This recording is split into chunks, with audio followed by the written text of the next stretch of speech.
Bueno, buenos días. Soy Sánchez Arnau, Juan Carlos, argentino. Estudié aquí en Buenos Aires, en la Universidad Nacional. Comencé mis estudios de economía acá, los terminé después, el equivalente de sería para nosotros la licencia en la Universidad de Friburgo, en Suiza.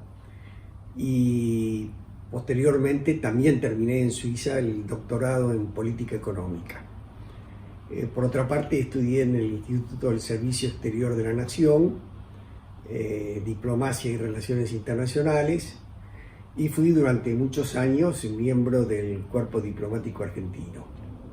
Hice toda la carrera con una larga interrupción, porque tuve que irme al exilio en la época de la dictadura militar, pero llegué a embajador siendo bastante joven todavía, así que pude ejercer el cargo de embajador durante 15 años. Fui 2 veces embajador en Ginebra, ante los organismos internacionales y ante la Organización Mundial de Comercio, y posteriormente, fue mi último cargo, fui embajador en la Federación de Rusia y en los países concurrentes. A lo largo de esa carrera le he tenido que dar una prioridad a ciertos temas. He trabajado mucho todos los temas vinculados al comercio internacional, a la marcha de la economía internacional. En un determinado momento, además, fui llamado a ser subsecretario de Finanzas Internacionales en el Ministerio de Economía. Me tocó allí hacer frente a una de las renegociaciones del Club de París, a la preparación de lo que se llamaba en aquella época el Plan Brady, por el cual se renegoció la deuda. Estuve también durante un largo tiempo como subsecretario de Relaciones Económicas Internacionales, a cargo de las primeras negociaciones, por ejemplo, con todos los países del sudeste asiático, los primeros convenios comerciales con los países del sudeste asiático, y después una etapa muy importante de mi carrera dedicada también a los problemas que tienen que ver con el medio ambiente. Fue una materia que me interesó muy tempranamente, allá a comienzos de los años 70, cuando se hablaba yo diría, muy en los comienzos de todos los problemas que estaban surgiendo. Recuerdo, por ejemplo, el de las lluvias ácidas, que era uno de los grandes problemas de aquel entonces. Todavía no se hablaba mucho de cambio climático, eso fue un tema que empezó a aparecer más bien en los años 80, muy influidos, entre otras cosas, por los trabajos de Meadows en el Club de Roma. Y mi interés por este tema me llevó a que finalmente presidiera durante 2 años la Comisión de Comercio y Medio Ambiente de la Organización Mundial de Comercio, que ha sido probablemente uno de los organismos de negociación más interesantes acerca de los problemas que tienen que ver con el cambio climático y el deterioro del medio ambiente. Creo que este es uno de los grandes problemas que tenemos por delante, la humanidad en su conjunto. No es el único, por cierto. Tenemos que ver también, yo creo, entre los problemas que están cambiando la estructura del mundo, el problema del crecimiento de la población. El crecimiento de la población mundial es algo que no se ve con toda la magnitud que el problema tiene. Para darles un ejemplo, en muy pocos años más vamos a tener países africanos con 250, 300 millones de habitantes. Nigeria va a ser uno de ellos. Nigeria es un país que va a llegar rápidamente a los 300 millones de habitantes. Congo, no Angola, perdón, Uganda, Etiopía, son los 4 países de África cuya población más va a crecer, de tal modo que antes del 2030 vamos a tener probablemente 1.500 millones de habitantes más sobre este planeta. El mayor crecimiento va a ser en la India, pero es muy distinto el crecimiento poblacional en la India que el crecimiento poblacional que estamos viendo en África.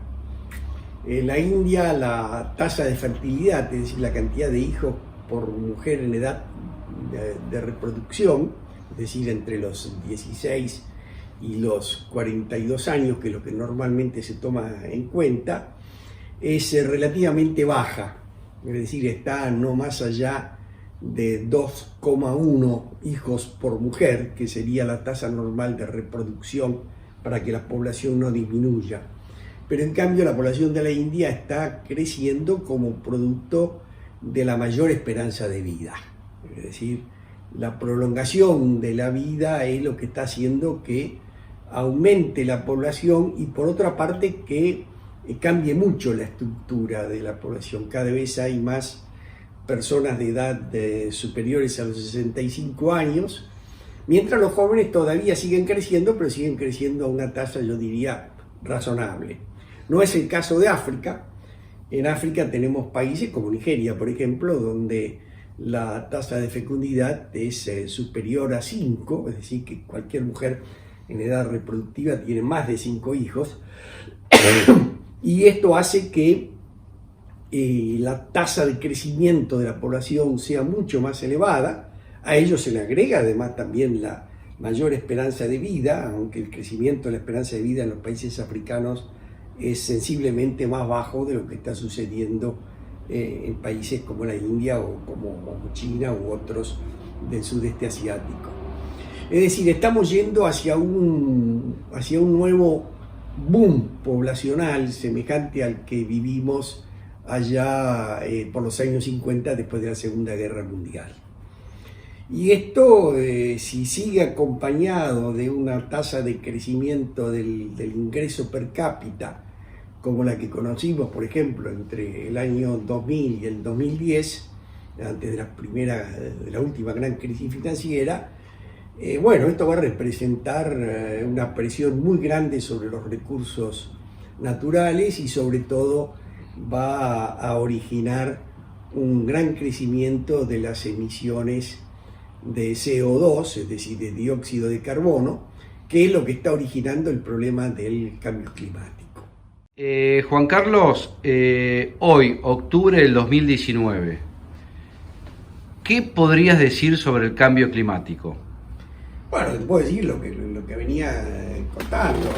Es decir, hay un riesgo de que esto se agrave paulatinamente. Si se agrava, vamos a ir probablemente a un aumento de temperatura de entre 1,5 grados o 2 grados. Esto puede tener consecuencias muy serias porque todo indicaría, de acuerdo a los estudios del panel intergubernamental sobre el cambio climático de las Naciones Unidas, que es la fuente que más a menudo se cita en esta materia, esto significaría que vamos a tener trastornos climáticos muy grandes. Esto significa periodos de sequía mucho más extensos, mucho más graves, sobre todo en el hemisferio norte y en las zonas cercanas al Ecuador. Esto a su vez origina un derretimiento más acelerado de los cascos polares, una pérdida del volumen de hielo de los glaciares, y esto a su vez genera un aumento paulatino del nivel de las aguas del mar, con algunos riesgos muy serios para ciudades costeras. Se agrega a ello la destrucción de las barreras coralinas y fenómenos nuevos, la acidificación de las aguas, movimientos muy importantes de algas. El mar de los Sargazos, por ejemplo, pareciera estar desplazándose y hoy estamos viendo el fenómeno de muchas playas del Golfo de México invadidos por las algas.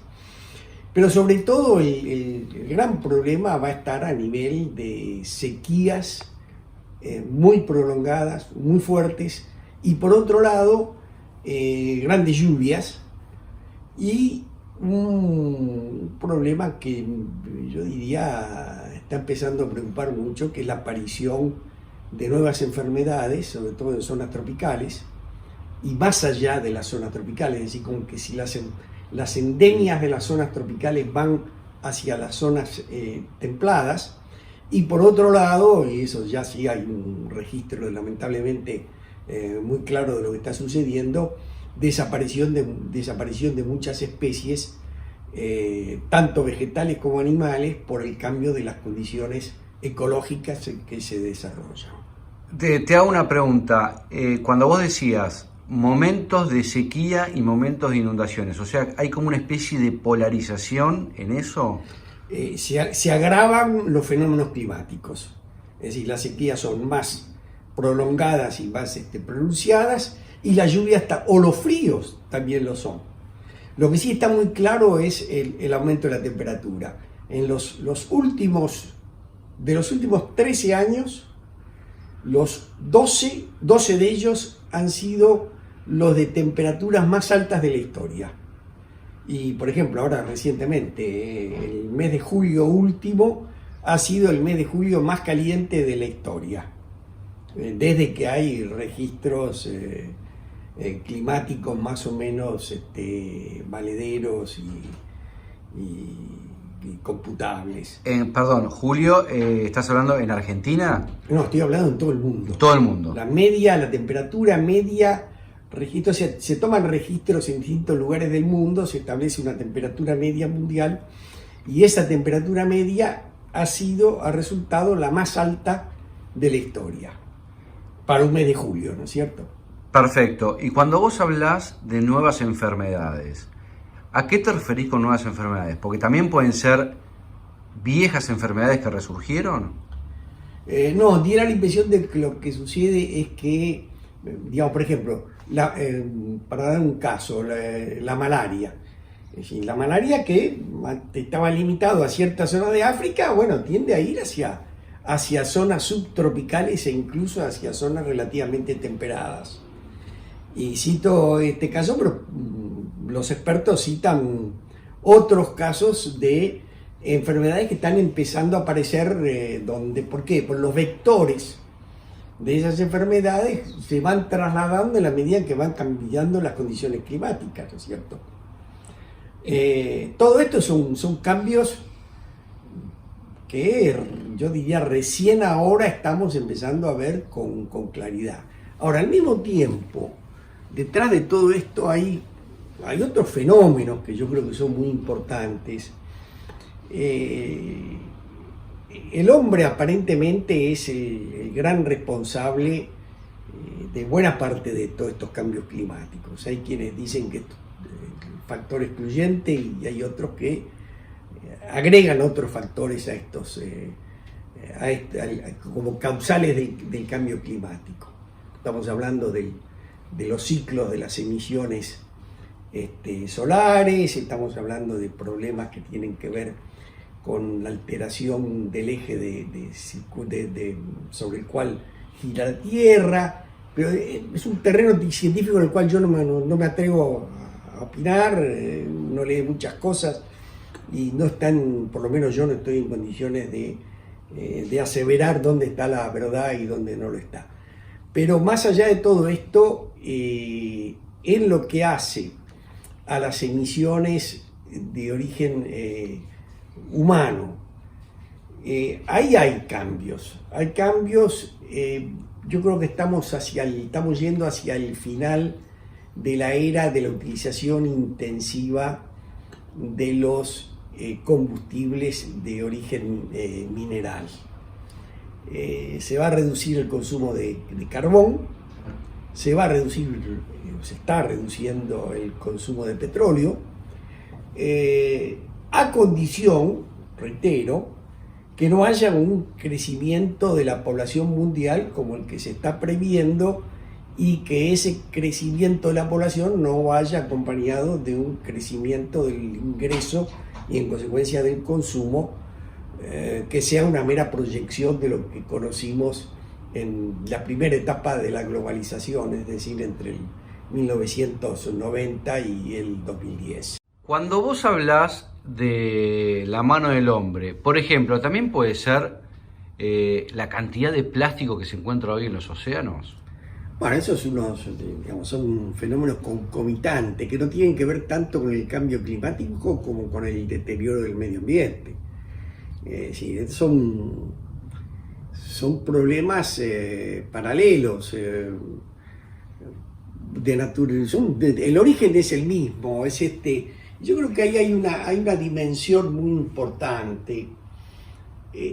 Todo esto tiene que ver con un estilo de vida, con una manera de vivir y de consumir que se ha impuesto en las últimas décadas y que hace que el hombre sea un ser depredador de los recursos naturales.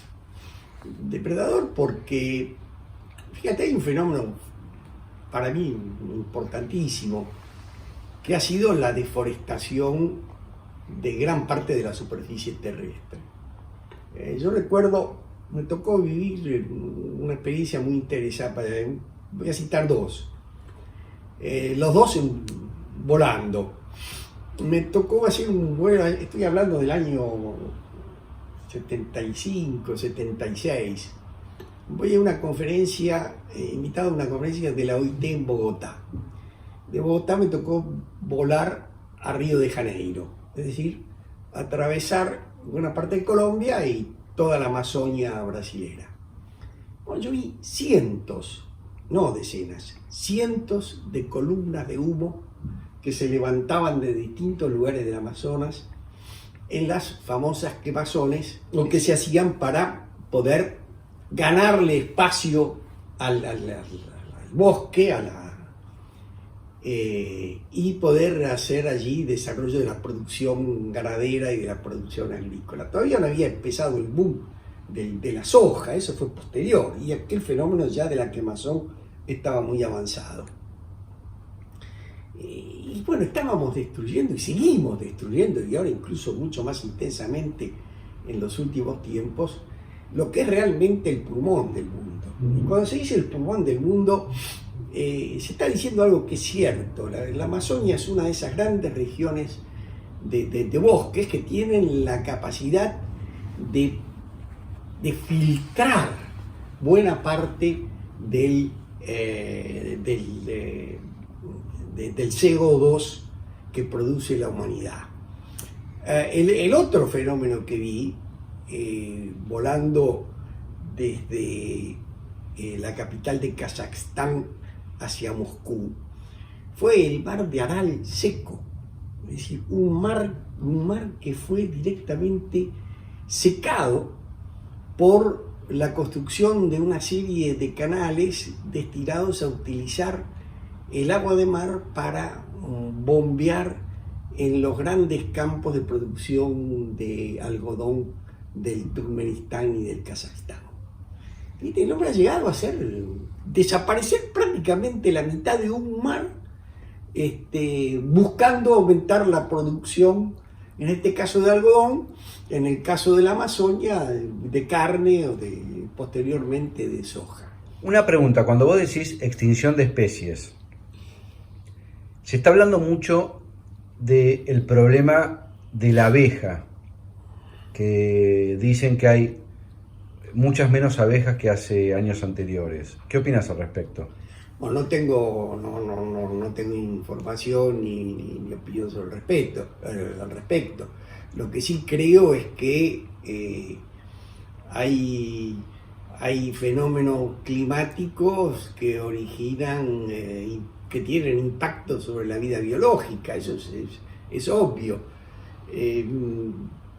No me extraña que las abejas en determinados lugares estén afectadas por la aparición de algún elemento biológico que afecta su vida, y que esto afecta la producción y las aleja a lo mejor de los lugares donde normalmente libaban. No conozco el fenómeno, pero sí es una de las tantas expresiones de todos estos fenómenos que hay relacionados al cambio climático, ¿no?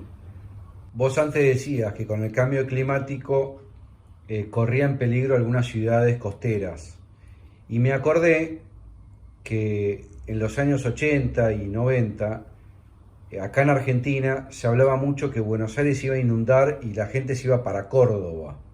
No sé qué opinas al respecto. Bueno, eso, el problema de Buenos Aires es muy particular porque es una ciudad que está sometida a toda una serie de problemas totalmente distintos. Por un lado, los grandes ríos y en particular el Paraná van depositando permanentemente detritus sobre la costa, y si no hubiera un trabajo de dragado permanente, el puerto de Buenos Aires sería prácticamente inaccesible.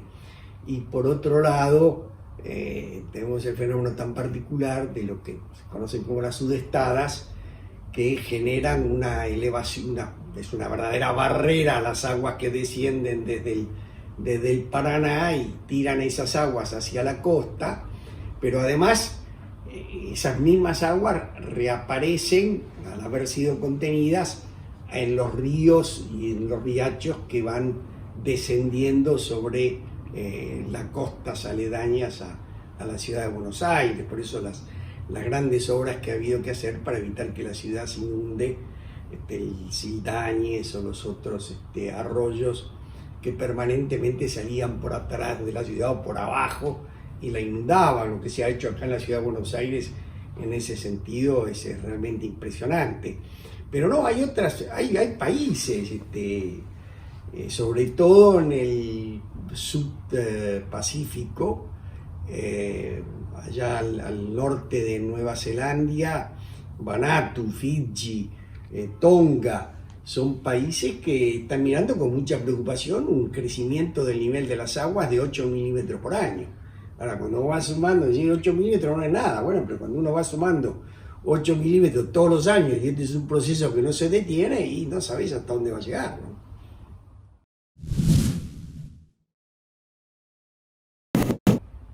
Bueno, buenos días.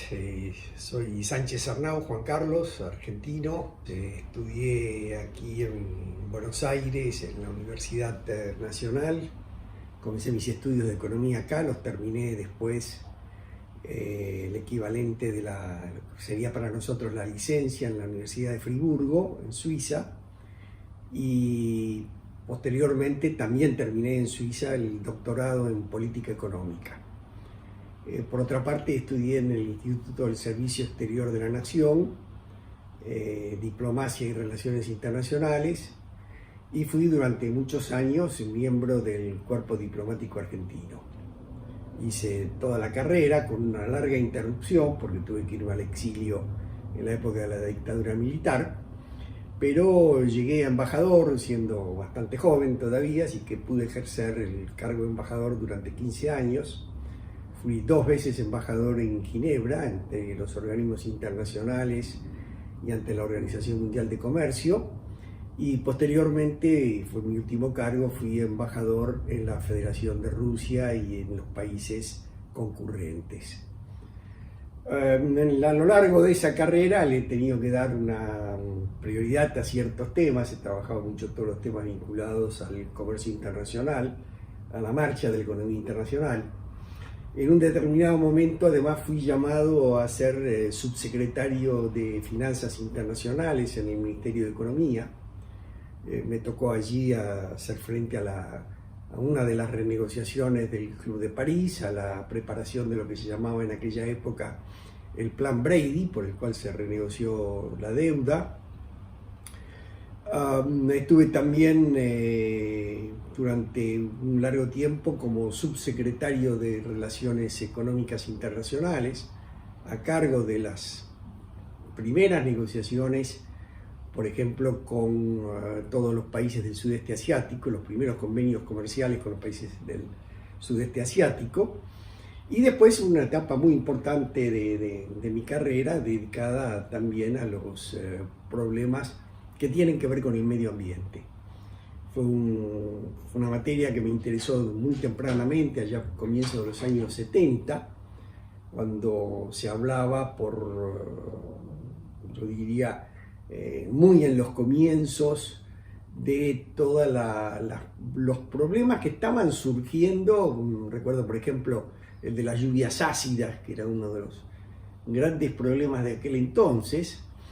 Todavía no se hablaba mucho de cambio climático, eso fue un tema que empezó a aparecer más bien en los años 80, muy influidos, entre otras cosas, por los trabajos de Meadows en el Club de Roma. Y mi interés por este tema me llevó a que finalmente presidiera durante 2 años la Comisión de Comercio y Medio Ambiente de la Organización Mundial de Comercio, que ha sido probablemente uno de los organismos de negociación más interesantes acerca de los problemas que tienen que ver con el cambio climático y el deterioro del medio ambiente. Te voy a hacer un enunciado, a ver qué opinás. De acuerdo a ciertos estudios que se podrían llamar herméticos,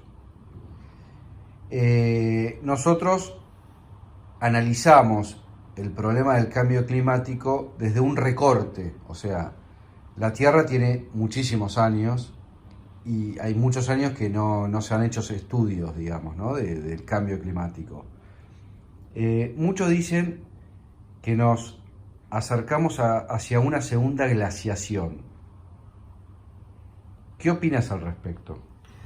No, yo no puedo tener, ¿no? Ese es un tema que hay que dejárselos a los científicos. Efectivamente hay gente muy seria trabajando en el tema que dicen que el clima de la Tierra está afectada por una serie de variaciones de ondas de largo plazo.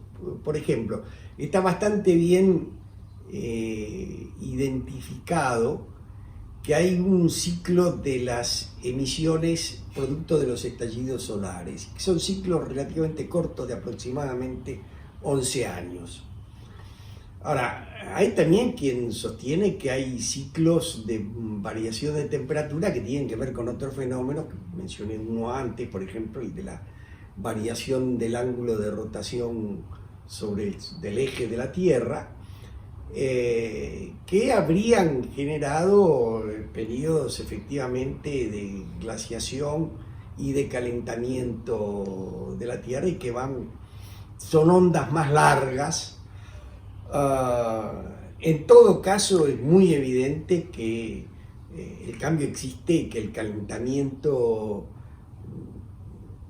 se está registrando por múltiples medios de control y que no dejan ninguna duda, hay toda la evidencia, creo que estamos ante toda la evidencia de un proceso de calentamiento global. ¿Hasta dónde va a seguir eso? ¿Cómo es el ciclo y demás? Bueno, yo no sé, si eso hay que dejárselo a los científicos, y la opinión entre ellos a veces diera la impresión de que son bastante contradictorias. No puedo decir mucho más que esto. Cuando vos hablas del eje, ¿estás hablando de las ondas Schumann? No conozco el tema de las ondas Schumann, no soy físico, no soy climatólogo, no opino de cosas que realmente no conozco. Ahora, te hago una reflexión, porque uno siempre tiende a pensar, o los humanos creemos, que el problema del cambio climático somos nosotros. Pero más allá de eso, que en parte puede ser, ¿no puede tener que ver también con los ciclos de la Tierra? Digamos, en la humanidad, en la historia de la humanidad, hay civilizaciones que han quedado enterradas o hundidas por cambios climáticos que en ese momento que lo máximo que se podía hacer era prender un fuego. No sé qué opinas al respecto. Bueno,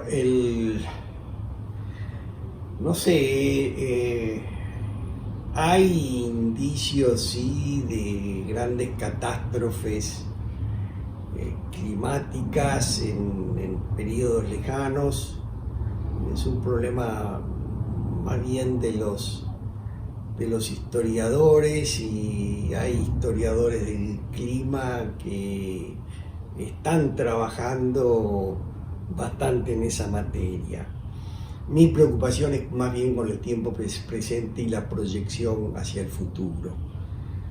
Yo los temas de que me ocupo fundamentalmente son aquellos donde veo que hay grandes cambios por delante de la humanidad y que no los estamos valorando o no los estamos entendiendo lo suficiente.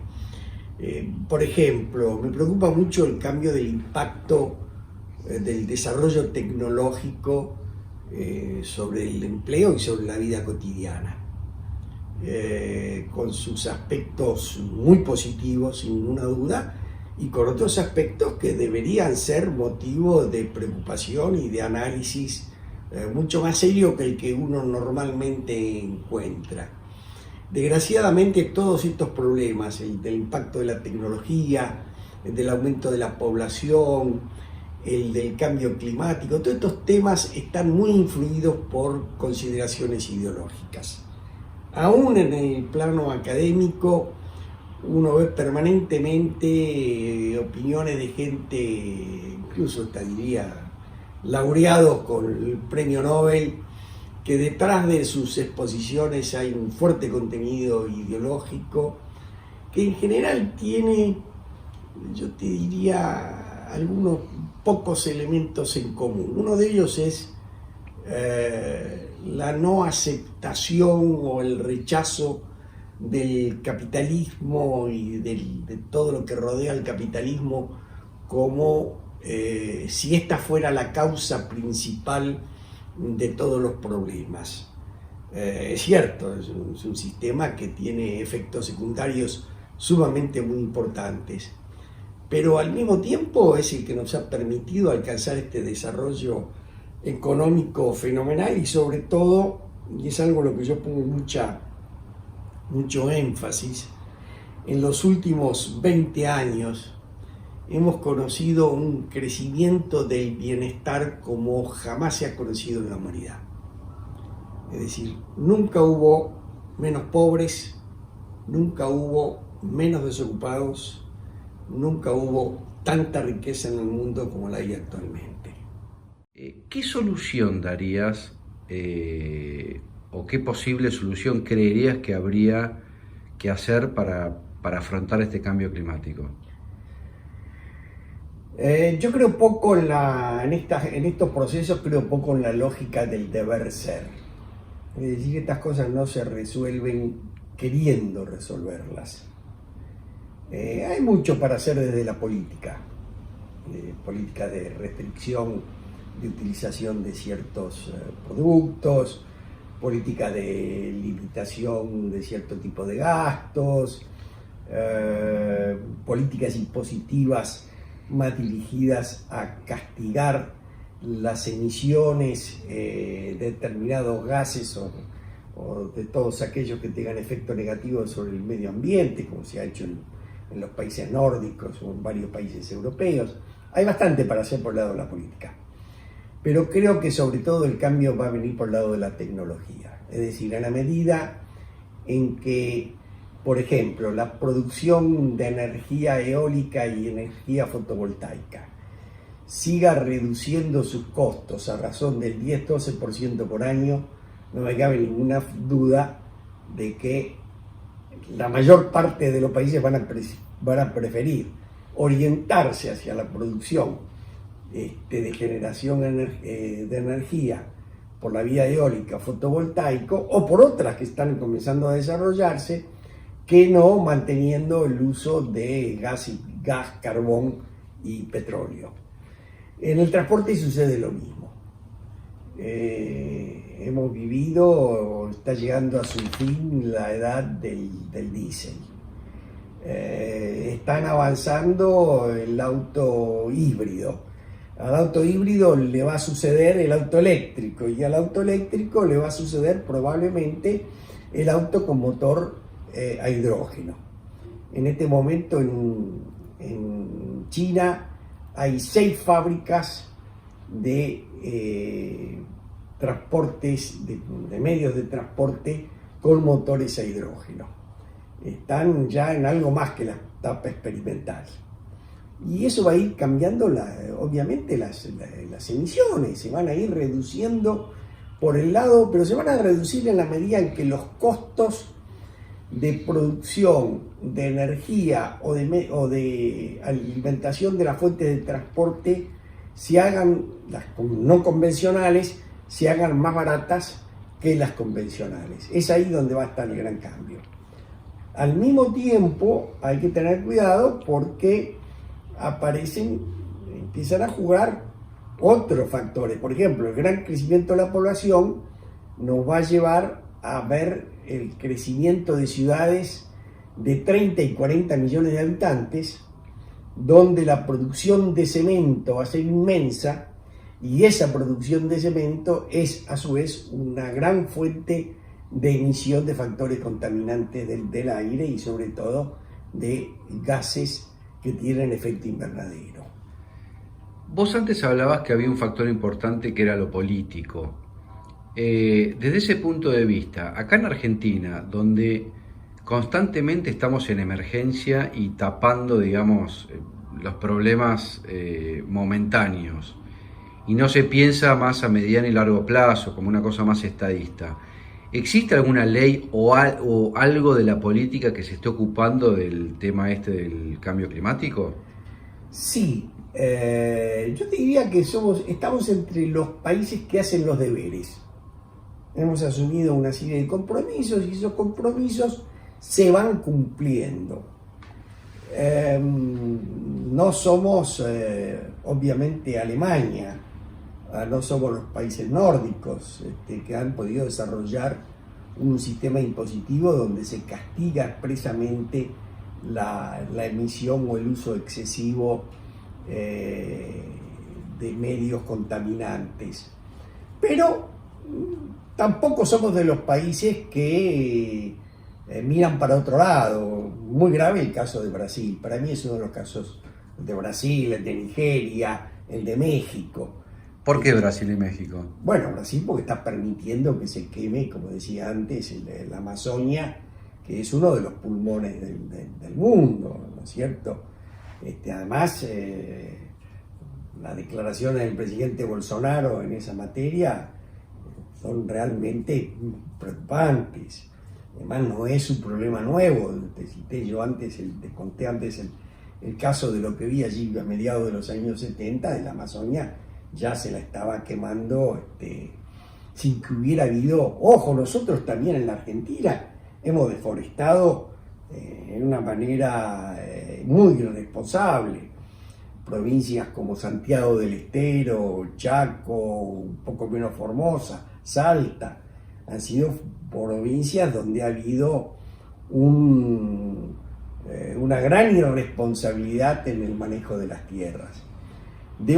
Inversamente, caso muy interesante para citar, y de la provincia de Córdoba, donde recientemente se aprobó una ley por la cual hay que forestar el 2% de las tierras que están en explotación agrícola o ganadera.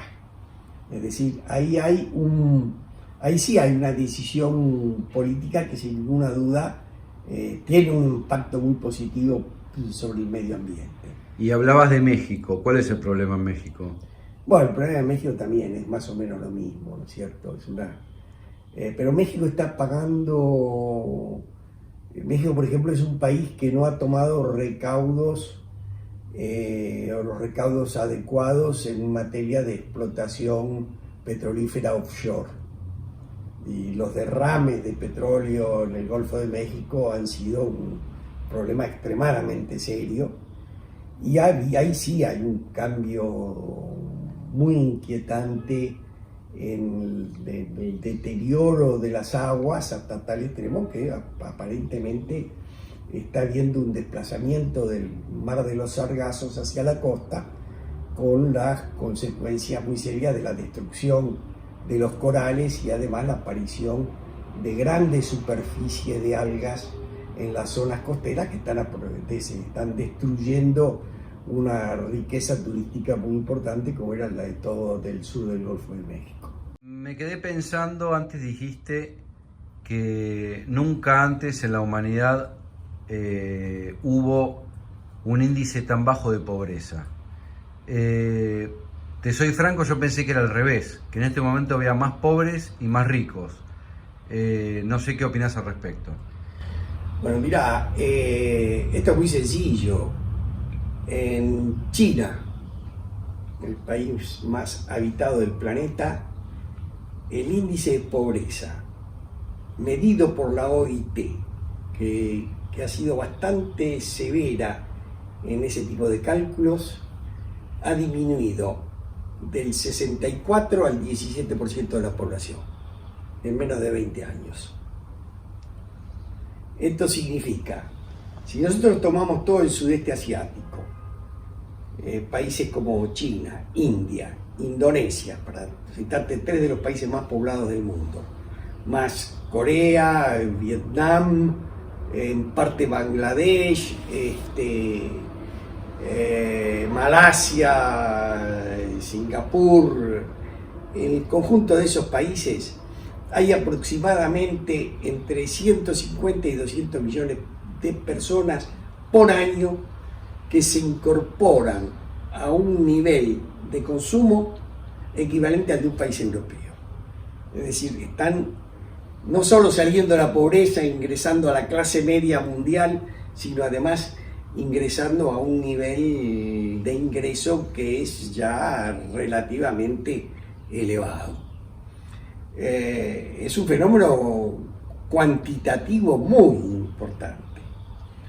El ingreso per cápita en el mundo no ha dejado de aumentar. Y esto que es muy positivo por un lado, y por otro lado también es fuente de preocupación. ¿Dónde no se ha producido este fenómeno de desaparición tan acelerada de la pobreza? Y no se ha producido en algunos grandes países, no se ha producido en Rusia, no se ha producido en Brasil, no se ha producido en México. En la Argentina estamos empatados. Obviamente hoy sí tenemos un índice de pobreza muy elevado, pero no es muy diferente al que teníamos en el pasado. Y estamos, si nos medimos por la tasa de crecimiento del ingreso per cápita, en el largo plazo Argentina está ligeramente por debajo de la media mundial, cosa que no sucede, por supuesto, ni con China, ni con la India, ni con todos estos países del sudeste asiático, y con algunos países que han tenido un recorrido excepcional, quiero citar 2 en particular, que son Irlanda y Chile. Irlanda y Chile son los 2 países que más han crecido en el mundo en términos de ingreso per cápita, más allá de los países del sudeste asiático. Si me decías Chile te entiendo, ahora no entiendo el caso de Irlanda. Bueno, porque Irlanda es un país que hizo una gran apuesta a la tecnología. Hoy Irlanda es un país que está entre, yo diría, de los pocos países que se sumaron a ese proceso de modernización muy acelerado que ha generado la economía, yo diría, del punto 4, y lo hizo muy tempranamente. Y lo hizo con una liberalización de su sistema económico, con una apertura muy rápida de sus fronteras y una gran atracción de inversión en el sector computación y telecomunicaciones. Quería hablar un poco del tema de la soja. La soja en el sentido que hoy hay que alimentar a mucha gente y bueno, ya sabemos cómo ha surgido el cultivo de la soja, por lo menos acá en Argentina ya desde fines de los 80 o principios de los 90, donde prácticamente lo único que se siembra es soja. Entiendo que eso a la tierra no le hace bien. Por otro lado, de acuerdo a lo que he investigado, en el pasado no muy remoto, en Japón la soja solamente se usaba para forraje de animales, o sea, no se consumía. ¿Qué opinas al respecto?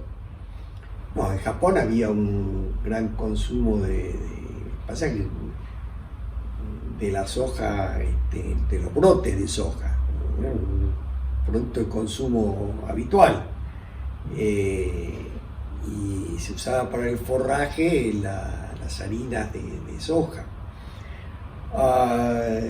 ¿Qué opino? Bueno, nosotros tuvimos un fenómeno muy particular. Yo me acuerdo que en los años 80 Sí, la soja. íbamos en el campo, íbamos por el campo y veías girasoles, veías otro tipo de cultivos. Hoy no los ves. Bueno, pero no, perdón. Hoy estamos volviendo. Hoy Argentina está volviendo a ser un gran productor de maíz, por ejemplo. Y el maíz la producción de maíz está creciendo a costa de la soja. Argentina está volviendo a ser un productor importante de trigo. Y eso es a costa de la soja. Y Argentina está volviendo paulatinamente, después del descalabro de los años de Moreno y el kirchnerismo, a ser un gran productor ganadero. Ahora, todo esto influyen varios factores. Influye por un lado los precios internacionales. Con la tonelada de soja, $650, era obvio que en la Argentina se plantara soja hasta en las macetas. Con la soja $320, $315 la tonelada, es lógico que la producción de soja disminuya a favor de otras producciones, la de trigo y la de maíz esencialmente, pero también la de girasol. Todo esto está vinculado. Argentina vivió un proceso muy particular, donde se unieron varios factores. El primero fue la aparición de la soja transgénica. La segunda fue la aparición del Roundup, que permitió a su vez la utilización y la expansión de nuevas formas de producción y sobre todo de siembra, la siembra directa en particular, que alteraron mucho el paquete tecnológico productivo. Y por último, la aparición de un nuevo tipo de empresario en el agro, que es el hombre que ha llevado, digamos, que ha permitido la introducción de maquinaria muy costosa, que para poder ser amortizada requiere de la explotación de superficies muy grandes. Entonces aparecieron los pools de siembra, aparecieron después los pools de producción, apareció el arrendatario, apareció el intermediario, aparecieron los grandes acopiadores regionales. Es decir, hubo un cambio fenomenal en el paquete tecnológico de la producción agropecuaria argentina, hasta el extremo que yo hoy creo que estamos realmente en algunas producciones a la vanguardia del mundo. Yendo al tema de la tecnología, hay una gran preocupación en estos momentos, que es cómo van a migrar los trabajos y las profesiones tradicionales, o por lo menos lo que se podría llamar tradicional, en el futuro. Mira, van a migrar como migraron en el pasado. La historia está llena de profesiones que desaparecieron como producto del cambio tecnológico. En la medida que desapareció la tracción animal, desaparecieron los herreros y desaparecieron los fabricantes de carros y los palafreneros y tantas otras profesiones, ¿no es cierto? En la medida en que el hierro fue reemplazado por el aluminio, desaparecieron los herreros y quienes trabajaban el hierro de diferentes maneras, o incluso en la construcción aparecieron los que trabajaban. Aparecieron producciones mucho más industriales y con menor contenido de mano de obra. Esos son procesos naturales a los que no hay que tenerles miedo. El problema, el gran riesgo es quedarse al margen de esos procesos. Claro, el cambio es más rápido. El cambio es más, hasta la revolución industrial los cambios eran más lentos. Ahora podemos decir, y es más, desde los años 70, el tiempo es como exponencial. Bueno, ahí tendría que hablar con mi esposa. Ella es la que entiende mejor el tema del cambio, de la noción de tiempo con que nos manejamos. Claro. Ese es un tema, yo de ese tema de lo único que puedo hablarte con algún conocimiento de causa, porque fue un tema que tuve que estudiarlo bastante en su momento, es que en gran parte de la humanidad ha ido abandonando los tiempos vinculados a la naturaleza. Me explico. El agricultor primitivo, su noción del tiempo estaba vinculada a los ciclos productivos que están condicionados por la naturaleza. Eran el tiempo de la siembra, el tiempo del cuidado de la tierra, el tiempo de la recolección, el tiempo de la preparación de la tierra para la próxima siembra. Tiempos más orgánicos. Eran tiempos más naturales, y a lo largo del día sucedía lo mismo. Sus tiempos, sus actividades estaban vinculadas a las horas del día que permitían o no permitían la realización de determinados trabajos. Todo esto fue reemplazado por lo que llamamos el tiempo cronométrico, es decir, el tiempo vinculado al reloj. ¿Y qué es lo que influyó mucho? Fíjate, te voy a contar una anécdota porque es muy interesante. Allá por los años 80 yo manejaba un centro de investigación en París. Trabajábamos básicamente, estábamos financiados por los países productores de petróleo. Y nos dedicábamos a estudiar una cantidad de problemas que eran propios de los países productores de petróleo y de los países afectados por el aumento del precio del petróleo, que todavía no se entendían muy bien. Y un día se presenta ante la UNESCO Arabia Saudita. Y Arabia Saudita, el gobierno de Arabia Saudita le hicieron a UNESCO: mire, nosotros estamos cansados de invertir plata en África en proyectos de desarrollo y vemos que los proyectos de desarrollo fracasan. No conseguimos que los proyectos de desarrollo tengan éxito. ¿Por qué? Entonces, la UNESCO llamó un concurso, nosotros nos presentamos a ese concurso y lo ganamos. Entonces nos encargaron de hacer un estudio a nuestro instituto, al Centro Internacional para el Desarrollo, sobre por qué razón fracasaban los proyectos de desarrollo. Bueno, armamos un equipo de antropólogos, de sociólogos, de especialistas en tecnología, y nos dedicamos a estudiar proyectos de desarrollo y averiguar por qué fracasaban estos proyectos. Encontramos muchas razones. Muchas tenían que ver con la incapacidad de quienes financiaban los proyectos de desarrollo para comprender la mentalidad de los beneficiarios de esos proyectos, los supuestos, los targets, como se les decía, de esos proyectos.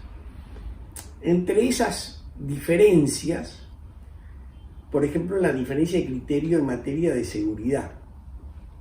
El productor agropecuario muy pequeño le da una gran prioridad al tema de la seguridad alimenticia.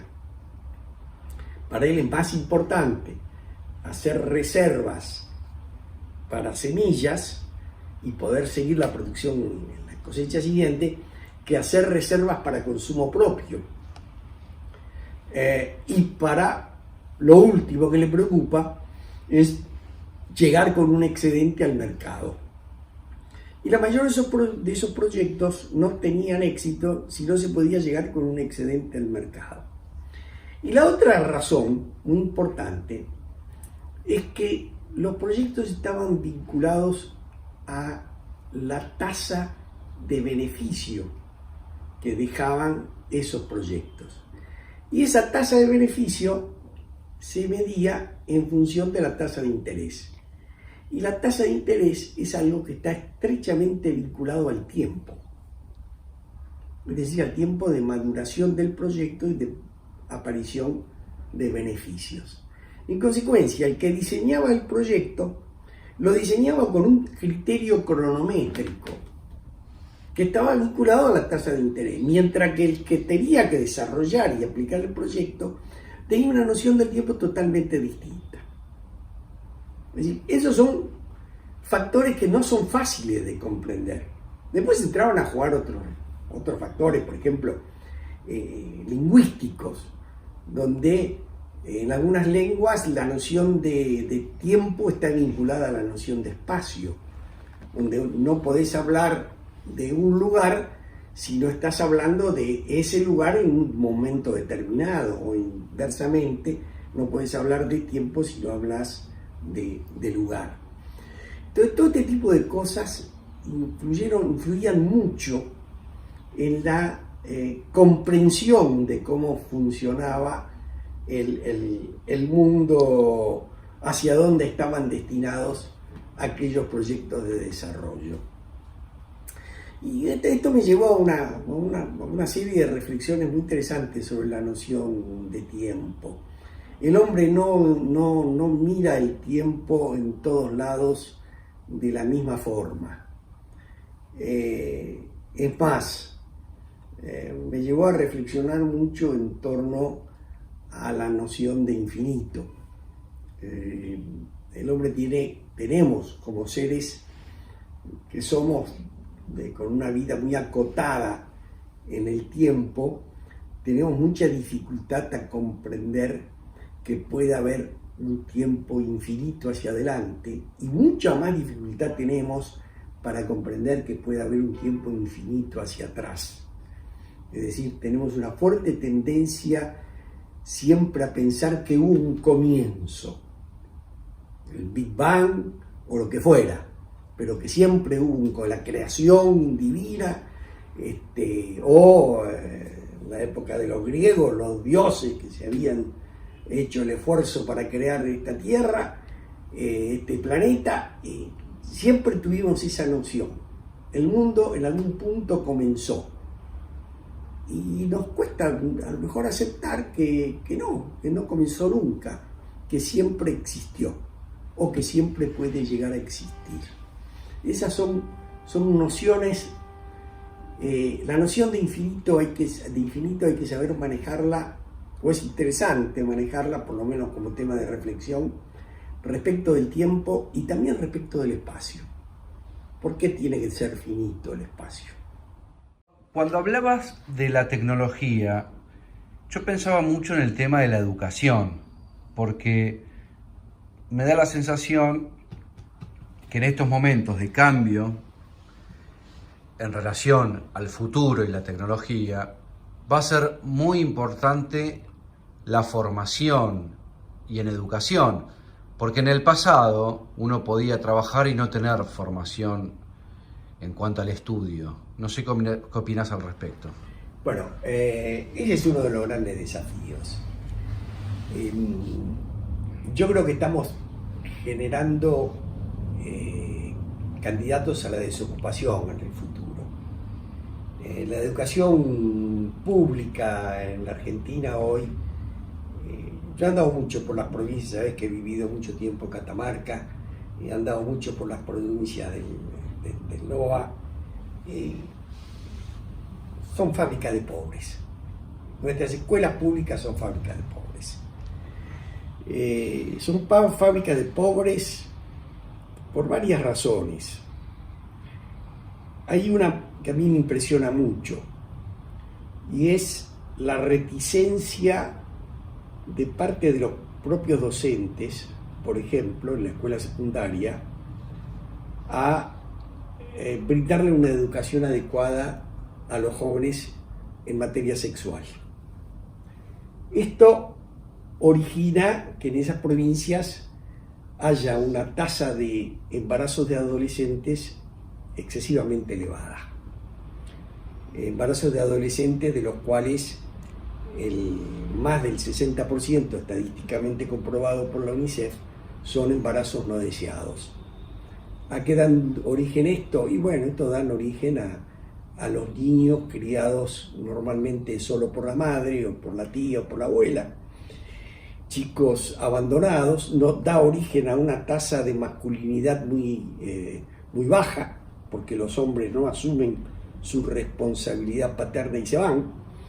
En consecuencia, familias muy mal estructuradas, está ausente la figura del padre y donde se generan una cantidad de problemas adicionales de orden social.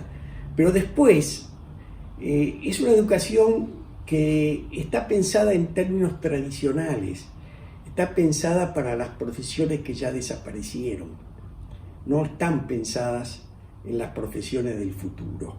El gobierno nacional hizo el año pasado un paso adelante muy interesante, que tratando de generalizar en el Consejo Federal de Educación la educación de la informática y la robótica.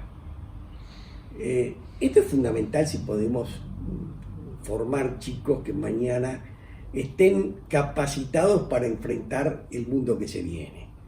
Y ojo, el mundo que se viene ya no es el de Internet. Internet es algo que está quedando atrás. Lo que se viene es el mundo de la inteligencia artificial, es el mundo de las blockchains, es el mundo de las máquinas que aprenden por sí solas y que nos van dando a partir del Big Data respuestas a todos los problemas a los cuales antes no podíamos ni soñar encontrar una solución. Entonces, para ese mundo hay que crear chicos con una formación totalmente distinta a la que conocemos actualmente. ¿Cuáles diría que son las profesiones del pasado? Si tuvieras que dar ejemplos. Bueno, justamente aquellas que más estudian en nuestro país. Abogacía, contador público, escribano.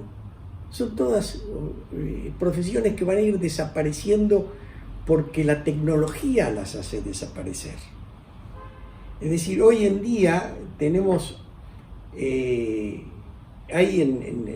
ya muy difundidos en Inglaterra y en Estados Unidos, sistemas que te permiten encontrar el conjunto de toda la jurisprudencia sobre un caso determinado en segundos.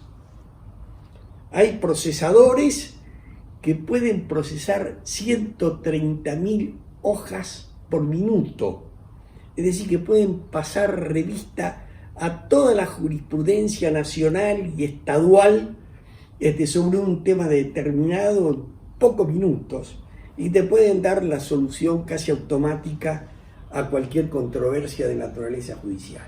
En ese ámbito, ¿viste? El futuro de los abogados va a ser mucho más acotado que el actual. No hablemos el de los escribanos, no hablemos el de los contadores mismos. Cada vez, yo diría, es más fácil manejarse con sistemas automáticos de registro de stocks, de variación de stock, de necesidades, la provisión de bienes o de insumos en tiempo real.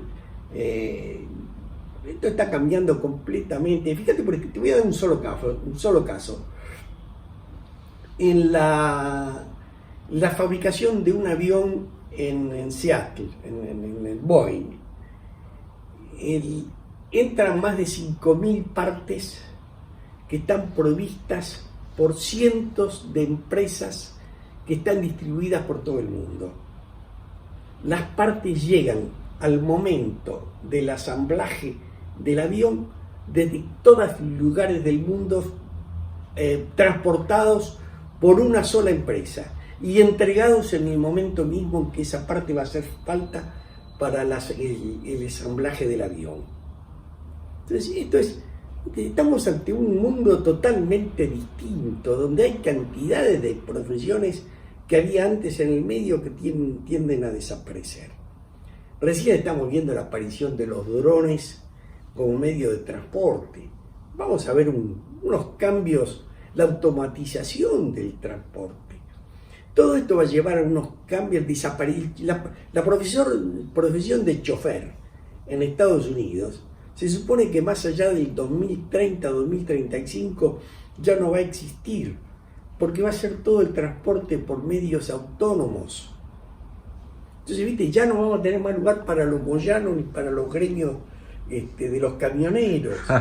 Entonces, ese futuro, hay que estar preparado para ese futuro. Y hay que ir pensando en gente que va a tener que hacer frente a profesiones totalmente distintas a las que conocemos en la actualidad. Me quedé pensando en lo que hablaba de las provincias y la educación, y estas madres que tenían que criar solos a sus hijos sin una estructura, digamos, de padre, etc. Desde ese punto de vista, ¿se podría decir que sería positivo tener una ley del aborto aceptable? Porque por ahí muchas de esas madres han querido abortar y no han podido. Bueno, de eso no me cabe ninguna duda. La despenalización del aborto es...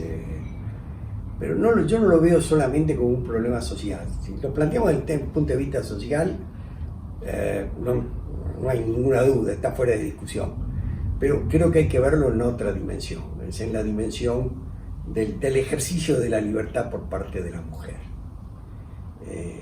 Esa es una decisión. Yo personalmente, por lo menos, creo que es una decisión que corresponde a cada mujer de tomar. Debe ser muy dolorosa, sin ninguna duda, pero eso se cura ¿con qué se cura? Se cura con educación.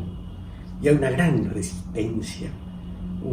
resistencia que la educación en esa esfera avance. Y la gran responsable es ante todo la Iglesia Católica, pero también las iglesias evangélicas, que están al frente del combate contra la independencia y la liberalización de la mujer.